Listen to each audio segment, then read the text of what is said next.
오늘 그 말씀께 주시는 하나님의 말씀 보겠습니다.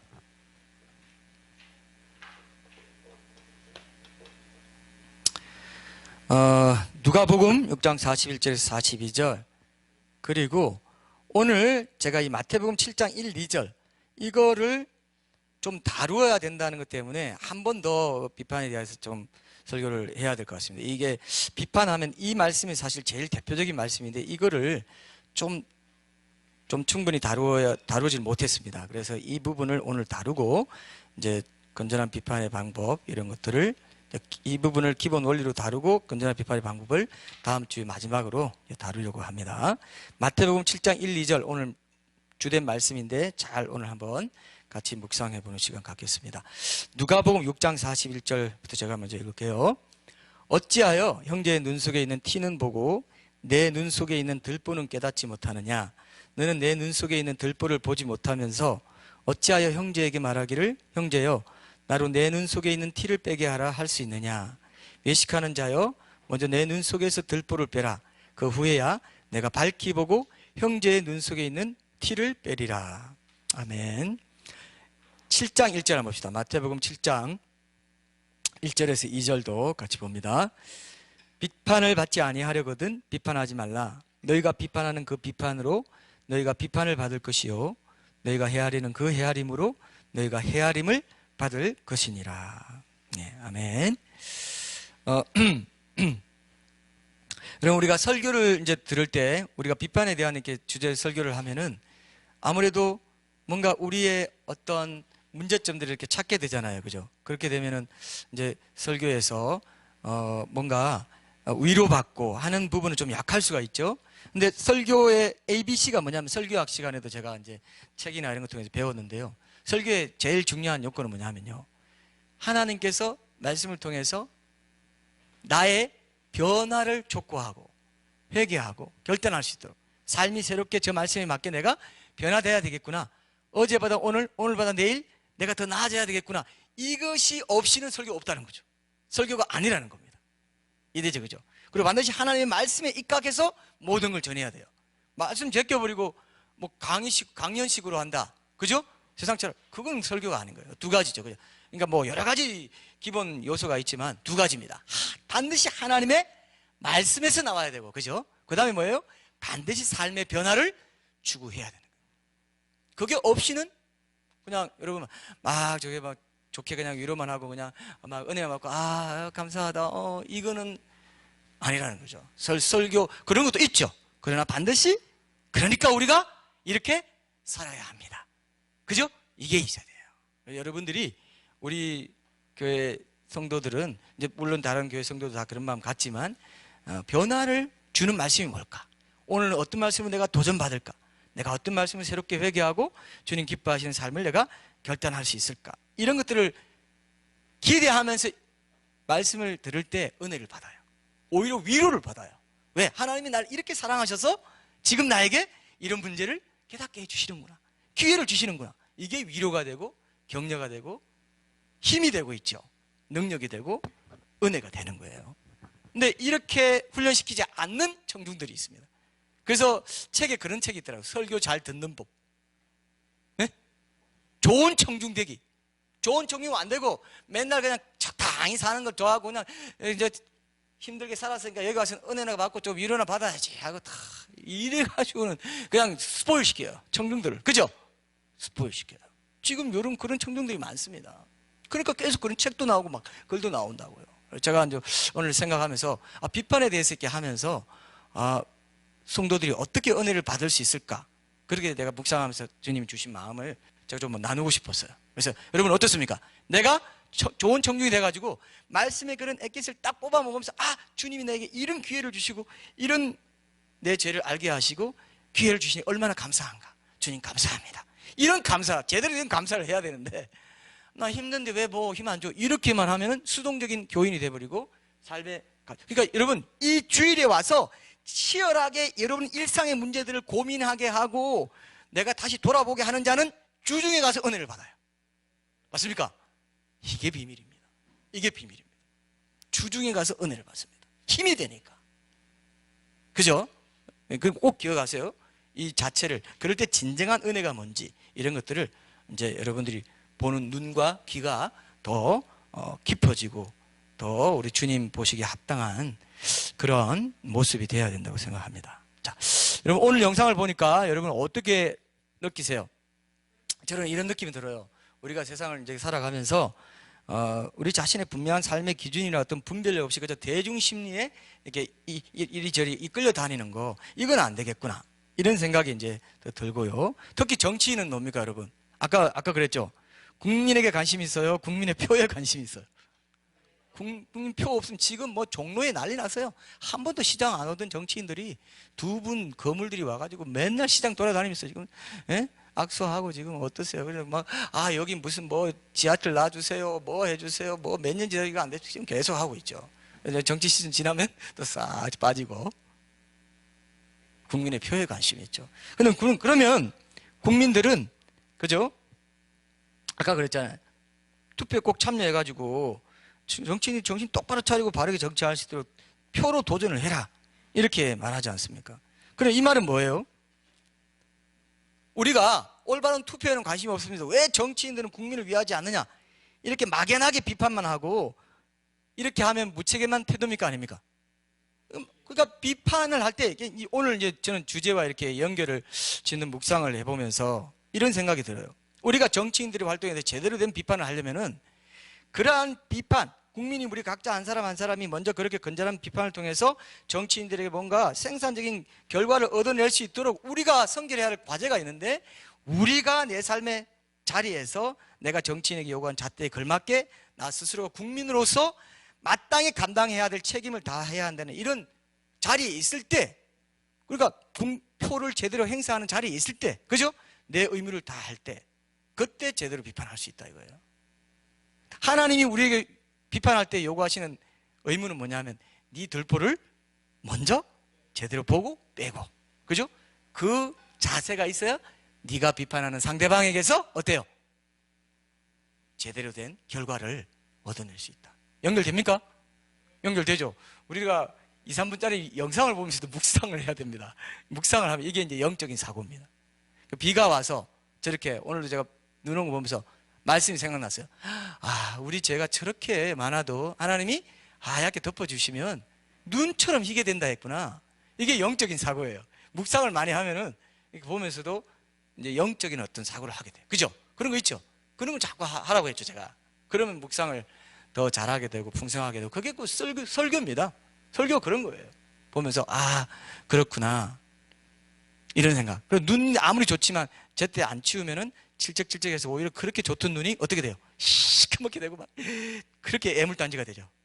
그죠? 그것도 또 우리가 영적인 사고를 할 수가 있는 거죠. 제때에 맞게, 아무리 좋은 것도 타이밍에 맞게 그렇게 우리가 그 처리를 해야 된다, 뭐 이런 생각을 할 수 있고, 하나님이 이 세상의 창조 질서를 만드신 하나님이 자연의 이치도 만드셨기 때문에, 그래서 그 정채봉 씨가 쓴 그 책에 거기 보니까, 글에 보니까, 그럼 아주 아름다운 말, 누군가요? 하여튼 누구 보니까 그런 여러 가지 그 나이테, 그 나무의 나이테를 보면서, 나이테는 결코 급하게 생기지 않는다 이거죠. 그죠? 자라면서 자기 나이테를 이렇게 만들어가는 이런 모습을 우리가 닮아야 되겠다. 뭐 이런 거, 뭐 벼는 익을수록 고개를 숙인다. 이런 게 하나님이 이 세상을 만들 때 질서를 그렇게 만들어 놨어요. 그래서 말씀을 보면, 자연을 보면은 시인들이 대단한 거예요. 그러니까 일반 사람이 못 보는 자연의 이치 속에서 인생의 진리를 뽑아내는 거죠. 왜? 지성적인 어떤 분이 그 질서를 만들었고, 이치도 만들고, 자연의 어떤 질서도 그렇게 맞게 만들어 놨단 말이죠. 그죠? 윗물이 맑아야 아랫물이 맑다, 뭐 이런 것도 다, 그죠? 이런 것들을 많이 여러분들이 묵상을 하시면 일상에서 하나님의 법도를 따라 사는 그런 길을 열어가실 수 있습니다. 자, 그래서 오늘 말씀 우리 한번 보겠습니다. 지금 우리가 정말 중요하게 생각해야 될 말씀이 바로 비판할 때 어떻게, 그럼 내 태도가 어때야 되는가, 이 부분이죠. 그래서 그리스도인들이 일상 속에서 따라야 할 건전한 비판의 가장 중요한 기본 원리, 그 하나를 먼저 해야 이제 좀 더 구체적인 것들을 또 찾아볼 수 있겠다, 이런 생각을 이제 하게 되었습니다. 다시 한번 누가복음 6장 42절 먼저 다시 한번 읽고 그다음 마태복음도 읽어볼게요. 너는 내 눈 속에 있는 들보를 보지 못하면서 어찌하여 형제에게 말하기를 형제여 나로 내 눈 속에 있는 티를 빼게 하라 할 수 있느냐. 외식하는 자여 먼저 내 눈 속에서 들보를 빼라. 그 후에야 내가 밝히 보고 형제의 눈 속에 있는 티를 빼리라 그랬어요. 자, 이 말씀에는 내가 비판하는 이웃의 잘못이나 허물이 정작 나한테는 그보다 더 큰 것으로 이미 들어와 있다는 자각을 해야 된다는 거죠. 그죠? 그 사실이 암시되어 있어요. 근데 제가 이걸 묵상하면서 중요한 어떤 걸 하나 보게 됐습니다. 그게 뭐냐면은 비판하려고 할 때 그때 내 눈에 들보를 봐야 된다는 겁니다. 자, 비판하지 않을 때는 그의 죄와 나의 죄가 똑같아요. 그죠? 비판하려고 할 때 그는 티에 불과하지만 내가 비판하려는 내가 잘난 것처럼 생각하고 내가 내 의가 굉장한 것처럼 생각하는 그 마음, 자세, 태도는 그 태도에 있을 때 그때 내 죄가 덜 보라 이거예요. 맞습니까? 그런 것 같아요? 여러분 아직 그때 100데나리온 10,000달란트가 결정되어 버립니다. 평소에는 똑같이 10,000달란트로 똑같죠? 그 죄도 10,000달란트죠. 갚을 수 없죠. 나도 10,000달란트고 100데나리온 똑같아요. 근데 내가 저놈 봐라, 야 너는 뭐야 할 때 야 하나님께서 네 덜보를 봐라. 니는 10,000달란트야. 지금 그거는 티야. 100데나리온밖에 안 돼. 네가 비판하려는 그 고압적인 자세, 그 자세에 있는 상태에서의 너 죄는 덜보야. 이해되죠? 이거를 발견하게 됐습니다. 맞습니까 여러분? 그게 비판할 때 특히 조심하라 이거예요. 신중하게 하라 이거예요. 아주 기본 원리입니다. 이거를 먼저 우리가 딱 붙잡아야 그 다음에 연결이 돼요. 용서의 맥락에서 100데나리온 10,000달란트가 나오잖아요. 용서, 비판하고 용서하고 상처하고 눈이 이제 안 오네요. 눈이 더 와야 이거 뭔가 더 이 분위기를 제가 쫙 잡고 이렇게 뭔가 갈 것 같은데 영적 사고까지 얘기했더니 그냥 또 거치시네요. 그죠? 자, 어쨌든 자, 그래서 비판할 때 내가 10,000달란트 돼버리는 거야. 그애는 100데나리온 되는 거야. 이걸 꼭 기억하세요. 이게 아주 중요한 기본 전제가 돼야 여러분들이 이게 비판이라는 게 이게 쉽게 할 것이 아니구나. 이것만 바로 잡아도 굉장히 중요한 적용이 돼요. 그래서 내가 이웃의 잘못이나 허물을 비판하고 할 때 적용하는 잣대나 기준을 동일하게 나한테도 적용할 각오가 되어 있어야 적어도 덜보라는 것까지 모른다 할지라도 그 정도로 해야 네가 비판할 수 있다는 말이 바로 마태복음 7장 1절 2절이에요. 다시 보세요. 마태복음 7장 1절 2절. 이게 연결되어 있어요. 사실 연결되어 있으면서도 이 말이 제일 유명합니다. 비판을 받지 아니하려거든 비판하지 말라. 너희가 비판하는 그 비판으로 너희가 비판을 받을 것이요 너희가 헤아리는 그 헤아림으로 너희가 헤아림을 받을 것이니라. 이 말이 그 말이죠. 그죠? 이거는 남에게 대접받고자 하는 대로 남을 대접하라는 황금률하고 비슷한 말씀이에요. 비판의 문제도 똑같습니다. 남한테 비판 안 받으려면 비판하지 마. 남에게 대접받으려면 대접해. 이 얘기입니다. 근데 이 얘기가 오해가 많다고 그랬죠. 어떤 오해가 돼요? 그러니까 비판 무조건 하지 마. 이렇게 됐다 이거예요. 이 말은 무슨 뜻이냐면은 네가 네 덜보를 인정하고 네가 상대방을 비판하는 그 기준과 잣대를 너에게 먼저 적용한다면 너는 비판할 수 있어. 이 얘기예요. 이해됐습니까? 이건 어렵지 않습니다. 어려워요? 지금 머리 너무 많이 막 써야 돼요? 아니죠? 네가 남을 비판할 때 그 비판의 기준과 잣대를 너에게 먼저 대보고 견딜 수 있으면 비판 받아도 난 견딜 수 있겠다, 괜찮겠어 하면 비판해라, 이 얘기지. 비판하지 말란 얘기가 아니라는 것입니다. 그죠? 중요한 원리예요 이게. 여러분 비판 없으면 문명이 발전하지도 않고요, 비판이 없었다면 민주주의도 발전하지 않았고, 비판이 없어서 교회 안에서도 비판이 없었다면 교회 안에 죄가 있고 잘못된 게 있는데 비판하지 마.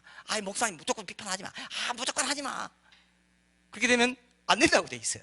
그 비판의 방법이, 태도가 올바라야 되고 성경적이어야 된다는 게 문제지. 그게 좀 까다로울 수 있게 하기 때문에 우리가 조심하자는 것, 신중하게 하자는 것이, 비판 자체를 없애버리면 이제 독재가 돼버리고 진리 안에서 자유함을 누리는 게 없고, 보통 이제 신학자들이 해방의 영성이라고 합니다. 그런 거를. 예? 뭔가 자유함이 있어요. 사람. 진리 안에서 자유함을 누리는 사람은 어떻습니까? 그럴 수 있죠. 예, 괜찮죠. 우리 같이 한번 얘기해 봅시다. 이렇게 돼야 되는데, 그럼, 하지 마세요.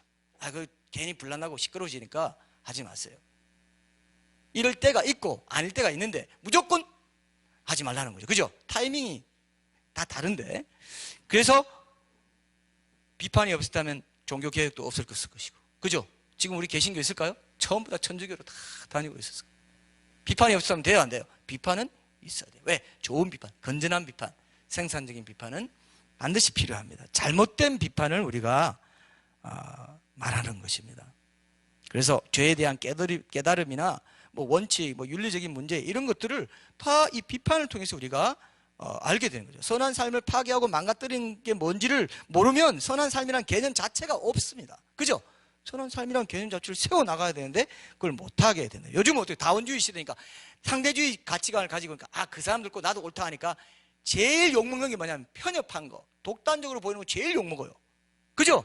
근데 오히려 예수님의 유일성을 깎아먹는 시대가 된 거예요. 그렇기 때문에. 그러니까 우리가 더 지혜롭게 이걸 해야 돼요. 비판할 때, 다른 종교를 비판할 때나 이럴 때도 아주 객관적인 기준을 가지고 비판을 해야 되고 문제점을 지적할 수 있어야 돼요. 지금은 편협한 거, 이런 것들을 제일 싫어하기 때문에 편협하다, 그것이 무서워서 비판을 제대로 못하는 그런 경우도 많이 있습니다. 그러나 우리가 같이 중립적으로 살아갈 수는 없기 때문에 반드시 아무것도 비판하지 않는다 이렇게 살아갈 수는 없어요.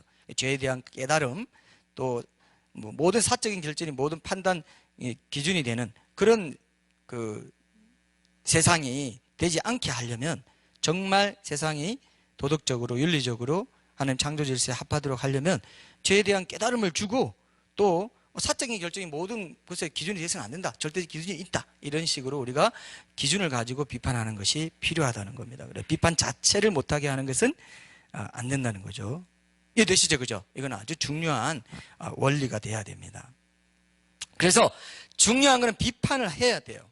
근데 얼마나 신중하게 건전한 비판을 할 것인가, 이것이 이제 중요하다는 것입니다. 상대방을 비판하려고 할 때 내가 책 잡힐 게 있는가 먼저 찾아보지 않고 비판할 때, 우리가 일상 속에서 친구들이 많이 쓰는 게 뭐예요? 우리 친구들이 많이 쓰는, 니나 잘해. 와, 이게 바로 나오네. 니나 잘해도 안 해요. 니는 낮춰놓고 뒤에는 높여. 니나 잘하세요. 굉장히 더 기분 나빠요. 차라리 니나 잘해 하든지 당신이나 잘하세요 하든지 그래야 되는데, 당신이나 잘해 하든지, 근데 니나 잘하세요, 이런 말을 굉장히 많이 써요. 요즘 애들도 쓰죠? 청소년들 쓰죠? 니나 잘해. 안 써요? 하여튼 유행이 워낙 빨라가지고 제가 성주를 못 따라갑니다. 성주가 한창 많이 쓰는 건 내가 딱 쓰면 아빠 그거 지나가서 언제쯤 건데 아직도 쓰고 있냐고. 나는 대단한 걸 사용했다고 하고 쓰는데 받아주질 않아요? 그건 패스. 그건 지나갔고 요즘은 이런 거야 하고 따라갈 수가 없어요. 좀 익숙해지면 또 저기 멀리 가 있어요. 하여튼 첨단을 달리는 애가 하나 우리 집에 있어가지고 우리가 당할 수가 없습니다. 어쨌든 니나 잘해, 니나 잘해, 요게요 아주 상식처럼 통용되고 있어요. 그러니까 요즘 기독교인들을 보면서 세상 사람들이 제일 많이 하는 말이 또 이 말이에요. 니나 잘해, 니나 잘해. 뭘 천국 지옥 얘기야, 니나 잘하세요, 이렇게 얘기해요. 그러니까 사실 이 비판의 이 문제를 제가 이렇게 묵상하고 탐구할수록 이 덩치가 상당히 크다는 걸 알았고, 야고보서에 나온 대로 말이 온전하면 어때요? 그 사람은 온전하다. 말에서 왜 문제야? 비판하고 남을 그죠? 헐뜯고 분노케 하는 말이 문제라는 거지 좋은 말이 문제라는 겁니까? 아니, 이게 비판이 의외로 아주 중요한 부분이에요. 여기를 잘 다스릴 줄 아는 사람은 승리합니다. 이길 수 있어요. 정말 그래요. 믿으시죠? 이건 믿어야 돼요. 그래야 내가 달라져요. 그러면 그 사람은 벌써 저 사람은 다른 기독교인과 다른 나 같으면 벌써 이런 말 튀어나왔을 것 같은데, 옛날 걔 있잖아, 교회 30년 다녔다는 애, 걔는 이상해서 바로 튀어나왔잖아. 근데 쟤는 안 튀어나오네? 이렇게 한단 말이에요. 분명히 그렇게 합니다. 대다수가 그랬다 이거예요.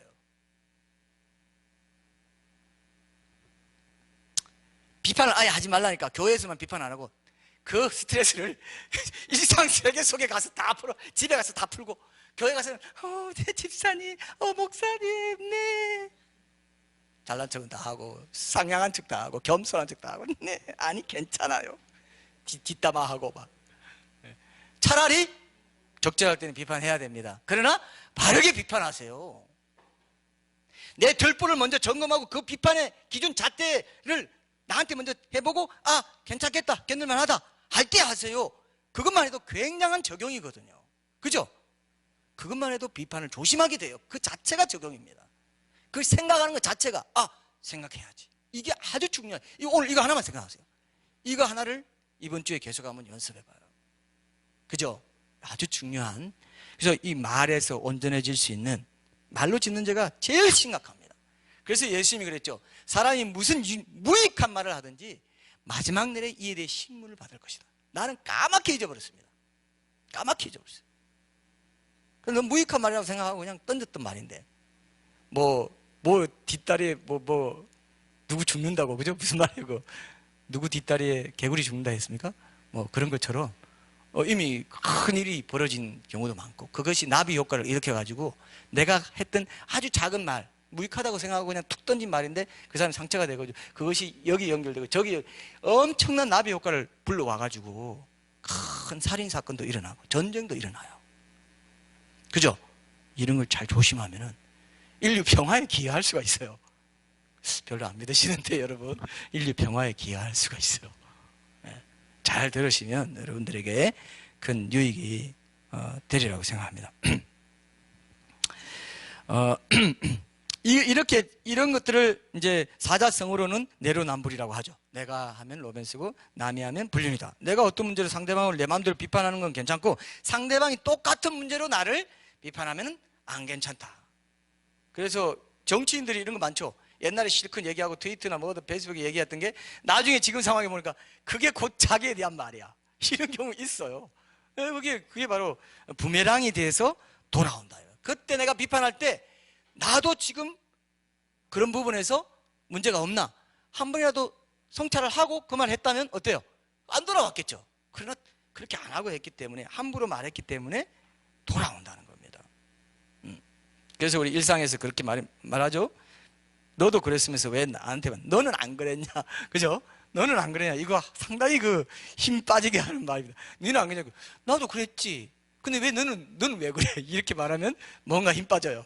니도 그랬잖아. 근데 왜 나한테만 하지 말라고 그러냐. 그 부모들이 이 자식들한테 무슨 훈계할 때 엄마 아빠도 그랬잖아 이러면 또 할 말 없잖아요. 그죠? 이런 거하고 똑 비슷해요. 사실 우리도 안 그러면서 해야 되죠.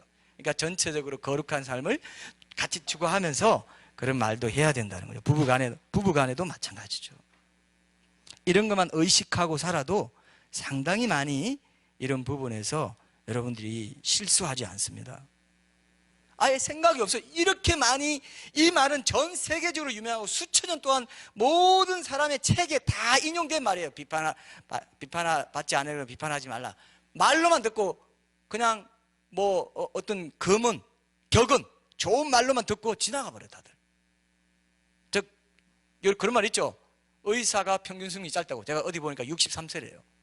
그렇게 남한테 건강해야 되고 이거 하지 말고 저거 하지 말고, 자기는 이론을 말고 자기는 적용 안 하는 게 또 의사래요. 희한하죠. 목회자도 그렇게 얼마든지 그럴 수 있습니다. 묵상을 안 하는 목회자는 그렇게 되기가 쉬워요. 묵상하면 계속 자기 문제를 조명하기 때문에, 계속 설교하기 위해서 묵상하는 게 아니라 자기 삶을 위해서 묵상하는 사람은 보호를 받아요. 그죠? 여러분도 마찬가지예요. 여러분이 교회의 리더가 되고 지도자가 된다고 했을 때, 뭐가 된다고 했을 때도 마찬가지입니다. 정치인도 마찬가지고 대통령도 마찬가지고. 너무 중요하죠? 자기한테 먼저 적용해야 돼요. 계속 몸부림치면서 하나님 도와주십시오. 맞습니까? 자기한테 먼저. 부모도 마찬가지, 부부도 마찬가지로 그렇게 해야 된다는 거죠. 그래서 제가 이 말씀을 묵상하면서 또 한 가지 우리 주님이 제게 깨우쳐 주신 게 뭐냐면은 이런 마음이 듭니다. 여러분, 이 원리를 정확히, 이 기본 원리라 했죠. 오늘 기본 원리만 확인합니다. 기본 원리를 정확히 항상 의식하고 있는 사람은요, 남을 비판할 때 항상 자기를 돌아보는 계기를 갖게 되기 때문에 성화가 이루어져요. 이게 이제 여러분, 자, 여러분, 내가 물어볼게요. 자, 남한테 비판받는 거 좋아하는 사람 손 들어봐요. 비판받는 거 좋아하는 사람 손 들어봐야 하는데, 손 드는 사람은 이 문맥을 잘 모르시는 분이고. 예? 비판받는 거 좋아하는 사람. 또 한 가지 물어볼게요. 무의식 중이라도 남을 비판하는 게 굉장히 어렵고 힘들어서 겨우겨우 마지못해 하게 된다는 사람 손 들어봐요. 2명이나 있어요. 이건 별종이라고 봐야 되는데. 너무 비판하는 게 힘들어요, 나는. 막 비판하려면은 입이 떼지지가 않아가지고 막 이렇지 않습니다. 비판하고 이런 거는 다 그냥 자연적으로 돼요. 그러니까 비판받는 건 나 비판하는 건 너무 좋아요, 이런 사람 없어요. 비판받는 건, 내가 비판받는 건 싫어요, 좋아요? 둘 다 아니죠. 안 해요. 비판하는 건 싫고 비판하는 건 자연스럽게 됩니다. 이게 우리 죄성이에요. 그죠? 나옵니다. 걔 있잖아. 누군 이렇고 누군 저렇고. 걔 있잖아. 참 기가 막혀서. 이개입니다. 야, 이 개. 예? 걔 있잖아. 험담하고 뒷담하는 거. 잘 돼. 남의 말은 별식 같아가지고 뱃속 깊은 데로 내려가. 들으면 그래? 어머나 세상에 이러는 거. 요 무익한 말이 있거든요. 요게 심판에 딱 들어간다 이거예요. 그래, 근데 우리가 비판하는 건 잘하잖아요. 그러니까 비판할 때 그때 내가 비판받는 걸 생각하는 거. 비판할 때, 그러니까 내가 본능적으로 비판받기보다 비판하는 것이 훨씬 더 익숙해졌기 때문에 내가 누군가의 문제를 비판하고 싶을 때마다 내가 지금 비판하는 그 동일한 비판의 자들을 내게도 들이대보는 훈련을 해보기가 훨씬 더 쉬워질 수 있다는 겁니다. 이 말 이해했습니까? 어렵습니까? 내가 누구나 비판하려는 마음만큼 쉽게 가질 수 있기 때문에 오히려 그것을 나를 돌아보는 데 역이용할 수 있다 이거예요. 이해했죠? 내가 비판하려고 할 때마다 내가 비판받는 걸 생각해야지, 이거를 이 기본 원리를 품고 있으면, 의식하고 살면 그럴 때마다 오히려 그걸 역이용해서 나를 돌아보는 계기로 삼아가지고 비판하려고 했다가도 비판을 덜 하게 되고 조심하게 되고, 이게 적용이 아니고 뭐겠습니까? 그죠? 이 원리가 큰 뜻을 갖고 있습니다. 맞습니까? 비판하려고 할 때마다 나를 돌아보는 이걸 역이용해가지고, 예? 그거를 나에게 될 수 있다면, 그래서 남을 비판하는 마음을 들 때마다 반사적으로 그 기준을 따라서 먼저 나의 덜보 또 나의 문제를 함께 들여다보겠다는 마음을 갖는다면, 그죠? 그런 경우 없이 그냥 생으로 내 문제를 내가 스스로 들여다보면서 자가 비판을 하는 것을 본능적으로 싫어하기 때문에 이런 그 죄성을 꾸준히 극복해 나가는 좋은 장치가, 좋은 도구가 될 수도 있다는 겁니다. 비판을 역이용하는 거죠. 비판하려는 마음을 역이용해서 나를 돌아보는 기회로 삼을 때 훨씬 더 잘 돌아볼 수 있는데, 비판하려는 마음 그런 거 없이 그냥 내 스스로 자가 비판으로 그냥 역이용하는 거 없이, 지렛대 없이 그냥 하려고 할 때는 힘든다 이거예요. 근데 비판하는 생각이 들 때마다 오히려 연결 짓는 내가 훈련을 해놓으면은 더 많이 나를 돌아보게 된다 이거죠. 이해됐습니까? 이해됐습니까? 중요합니다. 중요한 원리예요. 이게 중요한 원리라는 것을 더 묵상하게 됐습니다. 이 정도의 경각심을 갖고 하지 않으면 내 삶과 인격 제2의 천성처럼 뿌리 깊게 자리한 이 잘못된 비판의 습관을 고칠 길이 없습니다. 예수님이 무슨 무익한 말을 하든지 이 말을 한 이유는 그만큼 제2의 천성이 됐다 이거예요. 우리가 남을 비판하는 데는 빠르고 비판받는 건 싫어하고 나를 돌아보는 건 싫어하기 때문에 덜보라고까지 과장법을 쓰신 거예요. 사실 이게 좀 유머가 섞인 과장법이에요 이게. 그죠? 덜보 아니죠 사실은. 근데 덜보야. 이건 확실한 거야. 남을 비판할 때 너는 덜보야. 확실해. 내가 볼 때 그래. 그러니까 무조건 너를 먼저 돌아봐. 그러면 비판을 신중하게 하게 되고, 어때요? 비판으로 인해서 실수나 그런 인간관계를 해치는 데까지 나아가는 경솔한 그런 일들은 네가 하지 않게 돼. 그죠? 인간관계에서 아주 중요합니다 여러분. 그런 사람이 좋아져요. 무슨 사람이 좋아진다는 말 할 수 있죠? 사람이 전반적으로 양호해져요. 이런 걸 잘 지키는 사람은. 맞습니까? 양호해져요. 양호해져. 저 사람 신중하다. 저 사람한테 뭔 말해도 새 나가지 않겠다.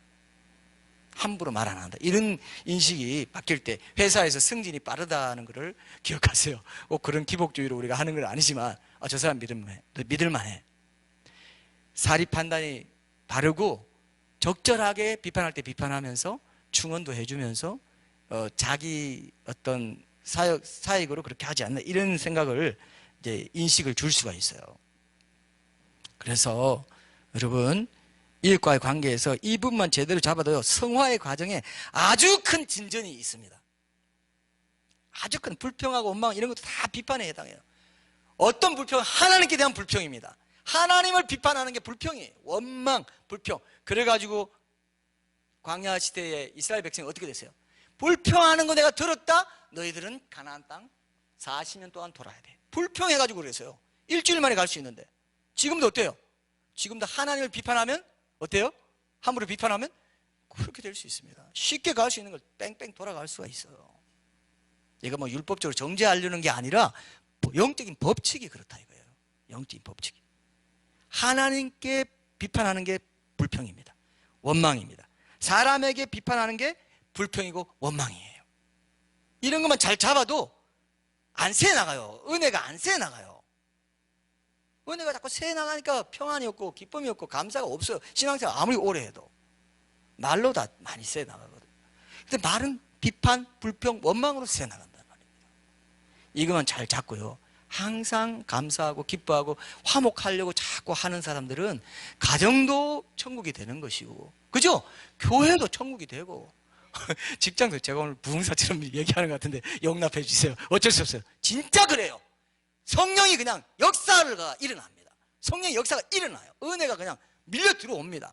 말로 그동안 다 막고 있어요. 불평 원망해가지고 40년 걸린 그게 우리 집에도 살아있고 교회에도 살아있고 직장에도 얼마든지 있어요. 직장의 빛과 소금이 되려면 이 말에서부터 내가 덕을 세우고 계속해서 사람을 살리는 말을 하고, 쉽게 비판하고 깎아내리기보다는 조금이라도 더 격려해주고, 이런 말을 자꾸 의식적으로 나를 돌아봐야지 내가 뭐 잘났다고 자꾸, 이게 덜보 눈 티입니다. 티와 덜보는 그거 내가 뭐 잘났다고. 그러니까 아까 뭐라고 했어요? 니나 잘하세요. 그걸 바꾸면 뭐예요? 내가 뭐 잘났다고. 이렇게 봅시다. 우리 한번 같이 외쳐볼까요? 시작. 우리가 이게 익숙하지 않습니다. 우리가 부흥사 스타일로 안 했기 때문에. 내가 뭐 잘났다고 꼭 생각해요. 이거 내가 뭐 잘났다고. 톤 좀 낮추자. 톤 좀 낮추자. 이걸 해봐요. 이게 적용입니다. 이것만 잘해도 내가 뭐라고 했습니까? 성화의 과정에 큰 진전이 있습니다. 진짜 진전이. 입만 잘 단속해도. 네. 입을 뭐 이렇게 철조망 둘 수도 없고, 이걸 이 감옥처럼 뭐 이거 둘 수도 없고, 그죠? 예. 자, 여러분, 오늘 말씀이 그러니까 이게 굉장히 중요한 사실은 말씀이에요. 우리가 그냥 맨날 들었던 얘기인데 뭐 이렇게 지나가면 그냥 맨날 그런 거예요. 자, 여러분, 손 한번 내봐요. 자, 손 한번 내봐요. 이렇게 하면 이렇게 해봐요. 우리 유명한 비유입니다. 이럴 때 내 세 손가락이 나한테 온다고 그랬죠. 그리고 하나는 저기고, 하나는 하나님이 기준이 돼가지고 보신다 이거예요. 야, 네가 지금 바로 하고 있냐? 티들 보고 있어? 하나님이 지금 보고 계세요. 하늘에서. 네, 이건 제 해석이고요. 요거는 원래 있던 해석이에요. 요렇게 할 때 세 개는 네 개 온다. 이게 덜보라 이거예요. 이 덜보를 봐. 하나만 지적하지 말고 하나님 보고 계셔. 아니면 말고요. 이거는 예, 기억하세요. 이걸 생각하자. 나 지금 야 하는데 세 개구나. 쟤는 하나. 왜? 비판하려고 할 때 그 죄가 그렇대. 보통 때는 똑같아요. 다 똑같은 죄인이에요. 비판하려고 할 때 내가 덜보가 돼버려. 내 죄가 뻥튀기 돼버려. 조심하자. 조심하자. 그죠? 이게 꼭 돼야 됩니다. 그래서 여러분, 건전한 비판. 주님이 그의 삶을 내가 어떤 사람을 건전하게 비판해서 바로 잡으려는 그런 자격을 또 이것만 계속 하고 있지 말고, 예, 일로 보세요. 예, 아이고, 또 뭐 하나 생겼네. 이거 어떻게, 물총도 아니고 이거. 자, 어떤 상대방에게 내가 주님이 원하시는 모습에 가까이 다가가고 도와주려는 그런 어떤 그 일을 이렇게 할 때, 그렇게 하려고 할 때 성화에 도움이 된다는 겁니다. 건전한 비판을 해서, 주님이 인정하시는 비판을 해서. 그게 도움이 돼요. 아까 그랬잖아요. 비판하기 쉽기 때문에 그때 나를 역이용해가지고 그때마다 나를 돌아보는 훈련을 하면은 나 혼자 생으로 그냥 가만히 나를 돌아보는 건 잘 안 돼요. 나를 자아 비판하는 거니까 나 비판하기도 싫어요. 싫어합니다. 근데 우리는 이렇게 하면 어떻습니까? 자아 비판 안 할 수가 없죠? 별로 동의 안 하십니까, 여러분? 안 하세요. 내 문제는 뭐 나는 누구인가 항상 보니까 얼마나 복이에요 그게.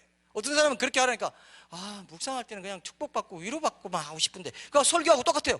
아까 설교 청중하고 똑같아. 아 꼭 그런 걸 찾아야 돼요? 근데 성경 주신 목적은 뭡니까? 교훈과 책망과 바르게 함과 의로 교육함. 전부 다 나를 바르게 하는 것과 관련된 거라고요 성경이. 그죠? 교훈과 책망과 바르게 함과 의로 교육함인데 아 뭔가 위로만 받고 하고 싶은데 묵상할 때까지 그래야 돼요 내가? 스트레스 받게? 그러면 안 돼. 그걸로 위로받아요 오히려.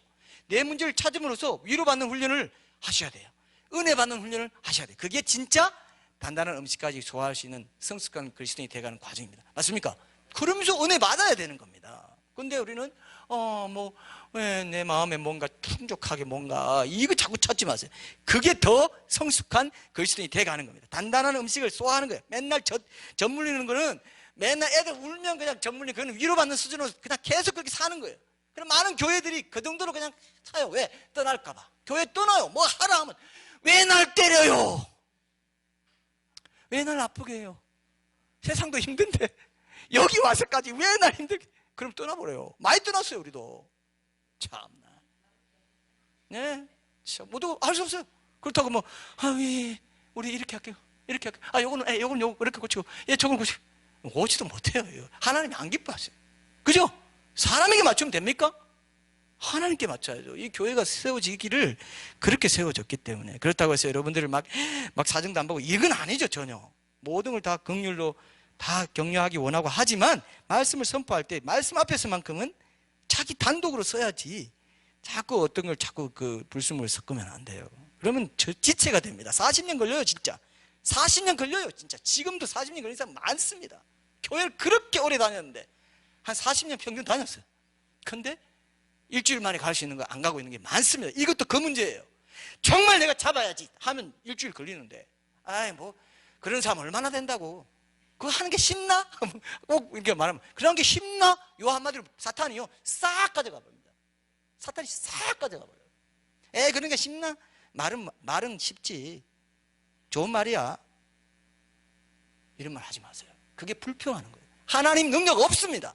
주의 말씀의 능력이 뭐 대수라고. 나는 거부하겠습니다. 무시하겠습니다. 그 말이에요. 그게 절대로 입에 담지 마세요. 하나님 그대로 순종하겠습니다. 도와주십시오. 그죠? 이렇게 해야 된다고. 자꾸 도와주십시오. 내가 실수했네요. 즉각 회개하고 바로 잡겠습니다 주님. 이럴 때 하나님이 얼마나 그 사람 기뻐하는지 몰라요. 그죠? 기뻐하세요 그 사람을. 기뻐하세요 그 사람을 하면서 제가 인상을 왜 이렇게 쓰고 있습니까? 기뻐해야 되는데 이건 또 다른 맥락이고. 어쨌든 꼭 기억하세요. 꼭 기억하세요. 목회자가 뭔지 아세요? 설교자가? 히브리스 나옵니다. 마치 여러분들이 하나님 앞에 회개하고 어카운팅 해야 될 거를 자기가 회개할 것처럼 가져와가지고 여러분 하세요 하는 게 목회자래요. 제가 그 마음이 있더라고요. 나 목회자구나. 나 설교자 맞구나. 그 위로받았습니다. 내가 그 마음인데 내가 여러분들 그걸 가져와가지고 내가 하나님 앞에서 어카운팅 할 것 좀 자꾸 여러분이 말하고 있더라고요. 이 마음을 내가 흉악한 죄인인 내가 본성으로 가질 수 있어요? 주님이 주신 은사입니까? 주님이 주신 은사죠. 날 잘하는 거 아무것도 없어요. 난 잘난 거 하나도 없고 무익한 종일 뿐인데 주님이 이 마음을 주셨더라고요. 그럼 여러분들이 들으면 덕이 되겠죠? 덕이 되죠. 영원히 기념될 어떤 걸 보석 다이아몬드 같은 심령을 만들 수가 있어요. 그죠? 절대로 모래성 같이 쓰러지지 않습니다. 이걸 내가 타협하지 않고 여러분들이 날 오해하고 하더라도 이거 안 할 수 없어요. 떠나가더라도 안 할 수 없어요. 그거 안 하면 목회 안 하지 뭘 합니까? 왜 하겠어요? 그죠? 꼭 기억하세요. 그렇게 중요하구나. 그렇게 중요하구나. 반드시 성화에 큰 진전이 있고 유익이 있다는 겁니다. 네, 그렇게 할 때 내 삶이 거룩해져 갈 때 이제 그 상대방도 그렇게 수긍하면서 더 돼간다는 거, 내 비판을 받아들이게 된다는 거, 이런 것들을 이제 꼭 기억하셔야 됩니다. 자, 그래서 오늘 마지막 포인트 하나를 제가 여러분들에게 좀 나누고 이제 결론 끝내려고 하는데요. 많은 사람들이 제가 비판, 저도 이제 목회적으로 상담하고 이렇게 비판할 때도 있고 그렇잖아요. 이렇게 성도들에게 좋은 말도 해주고 격려하느라고 비판하다 보면 이럴 때가 있어요. 아, 이거는 내가 차라리 안 했어도 괜찮을 비판이었구나. 이럴 때가 여러분도 있죠, 그죠? 아, 안 했으면 좋았겠다. 이런 생각이 있어요. 이게 있더라고요. 그래서 이렇게 하는 것 자체가 여러분들에게 그 비판을 줄여주는 역할이 되는데, 이거를 역용해가지고 아주 나쁘게 생각할 수가 있어요. 비판하는 걸 통해서 자기 죄를 은폐하고 자기 죄는 작다고 생각하게 만드는 아주 묘한 죄성이 있어요. 여러분 그런 거 있죠? 자기 죄를 가리기 위해서 비판하는 사람이 있어요. 비판함으로써 자기는 의인이다. 이게 바리새인의 자기의예요. 바리새인들이 이런 비판을 했습니다. 자기의는 뭡니까? 저 사람이 저렇게 연약해서 걸려 넘어진 저 죄 나는 상관없어. 나는 저 죄로부터 자유해. 이게 바리새인의 자기의예요. 그죠? 그런 걸로 우리가 비판하기 쉬워요. 그러니까 비판하면서 나를 가려버리고 그러면서 더 깊은 죄 속으로 들어갈 수 있다는 겁니다. 그래서 이런 부분에 대해서 여러분들이 꼭 기억하십시오. 이런 하나님이 비판 자체를 하지 말라 한 게 아니라는 거. 그러나 그럼 어떻게 해야 되겠는가? 어떻게 해야 되는가? 올바로 비판을 해야 된다. 그럼 제가 여러분들에게 적용할 수 있는 한 가지를 말씀드리면, 올바로 건전한 비판을 하기 위해서 내가 자기 의로 비판하지도 않고 여러 가지 그런 위선적인 비판을 피하면서 어떻게 할 수 있냐면, 사람의 말이 아다르고 어다른데 여러분 이렇게 해야 된다는 거죠. 자, 나한테도 그런 비슷한 문제가 있는데 내가 그걸 알기 때문에 나도 이러저러하게 해결하려고 노력하는 가운데 있습니다. 당신도 그렇게 나와 함께 노력해 나갈 수 있었으면 좋겠습니다. 이 정도로 하면 오늘 본문하고 맞는 적용이에요. 맞습니까? 다시 제가 읽어볼까요? 다시 해볼게요. 자, 나한테도 그런 비슷한 문제가 있는데 그걸 알기 때문에 나도 이러저러하게 해결하려고 노력하는 가운데 있습니다.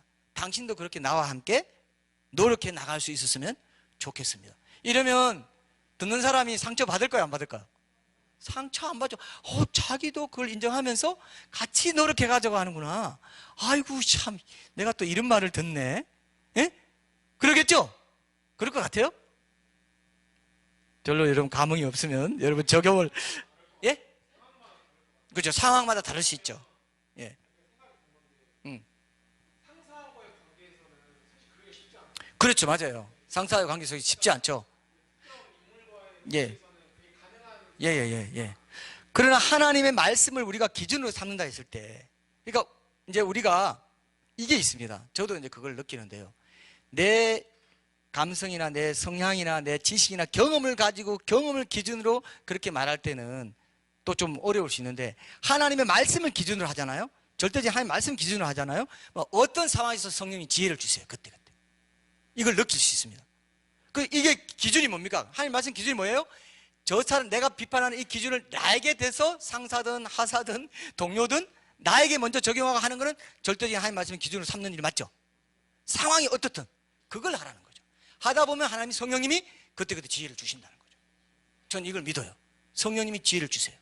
그러니까 내게 먼저, 내가 지금 이 말을 하려고 하는데 이 말의 비판의 기준과 잣대를 내게 들을 때 별 문제가 없나? 나도 충분히 이 부분을 견딜 수 있나? 그죠? 그렇게 하고 비판하라는 겁니다. 그것만 해도 비판을 잘할 수 있는 방법이 돼요. 그냥 무턱대고 거칠게 나갈 수 있는 비판을 한번 순화시켜주는 역할까지 하기 때문에 하나님의 말씀을 기준으로 자꾸 적용하다 보면은 실수하지 않는다는 거죠. 그 자체가 적용이죠. 그 자체가 입술의 열매가 되고 건전한 비판을 내가 실제로 해나갈 수 있는 그런 일이 돼요. 여러분 가운데 혹시 이런 말 듣는 사람 있어요? 저 사람 돌직구를 잘 날려. 직언을 잘해. 이 사람의 주위 사람 크게 눈치 안 보고 좀 애매한 거 있으면 저 사람 시키면 돼. 저도 이런 사람 중에 예전에 제가 공부하고 할 때, 저 난간산학교에 있을 때 저한테, 그때는 저도 이제 막 그런 막 공부하고 막 신학 공부할 때 더 나름대로 막 날카롭지 않습니까? 비판을 시키고. 그러니까 내가 그러면서도 또 심하게 말하지 않고, 근데 목사님 이런 좀 이렇게 해서 이런 일이 있어서 나 좀 논리적으로 이렇게 해가지고 이런 게 이게 좀 필요할 것 같은데요. 그렇게 말고는 했어요. 제가 막 교육자 회의 때. 그러니까 야, 안전도사 오라 해. 안전도사 오라 해. 야, 우리가 지금 이렇게인데 누가 말할 사람이 없다. 네가 좀 해봐라. 이제 그러면 제가 막 이렇게 하지 않고 이제 근거를 따져가지고 하니까 이제 그걸 또 먹혔던 것 같은데, 제가 돌직구나 직언이란 말을 제가 이렇게 생각해 볼 때 이런 생각이 들어요.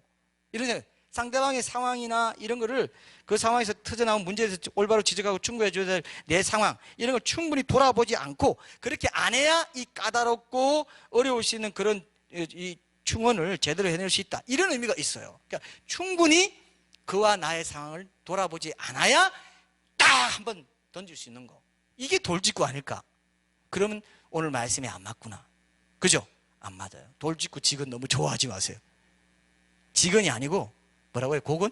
그것도 곡은 하면 안 되고 곡학아세 하지 마시되, 그러나 정말 차분한 돌직구를 던지세요. 차분하고 잘 신중한 직언을 하세요. 충언을 하세요. 그게 필요하지, 그냥 직언, 돌직구, 이거 안 됩니다. 이거는 안 되겠다는 생각을 제가 또 하게 됐어요. 그래서 여러분도 하나님의 말씀을 기준으로 해야 되겠다. 제가 상담할 때요, 상담 같은 거 할 때 항상 제가 이렇게 하려고 합니다. 예전부터 이렇게 했어요. 하나님의 말씀이 그렇게 하고 있습니다, 이 말을 해요. 그렇게, 그건 제가 좀 습관이 됐어요. 그럴 때 어떻게 뭐 할 수가 없어요. 하나님 말씀이 그렇게 하는데. 그리고 그러니까 제 어떤 성향이나 이런 기질, 이런 걸 막 장점을 사용해서 막 누르는 것들이 통제도 되더라고요. 그죠? 하나님 말씀이 그렇다는데 우리가 어떻게 할 거냐, 이걸 하세요. 그래서 분별하세요. 판단하고 막 정죄하지 말고 분별할 수 있도록 도와주고, 그것이 하나님의 말씀으로 분별되도록 그를 도와줄 때, 그리고 세상 사람들에게는 그 바로 적용할 수 없으니까 내가 먼저 내 들보를 먼저 보고 나는 이 비판을 견딜 수 있는지 생각하고, 직장이나 이런 데서는 그렇게 할 때 그건 하나님의 말씀을 기준으로 삼는 거기 때문에, 그죠? 입장 바꿔놓고 생각해봐라 하는 말이 바로 비슷한 말이에요. 그래서 꼭 여러분 기억하셔서 오늘 요거 하나만 기억하세요. 내가 비판하려고 할 때 그 비판의 잣대를 내게도 적용해서, 비판하려고 할 때 저 사람은 튀지만 나는 들보가 된다고 말씀하시기 때문에 이 들보를 먼저 잘 통제하고 분명히 보고 빼낸 뒤에 그 사람의 뒤를 빼주는, 그래서 비판받지 않으려거든 비판하지 말라는 걸 내가 기억하고 내 삶 속에서 적용을 해야 되겠구나, 이것만 하나 지키시면 오늘 크게 건지시는 겁니다. 맞습니까?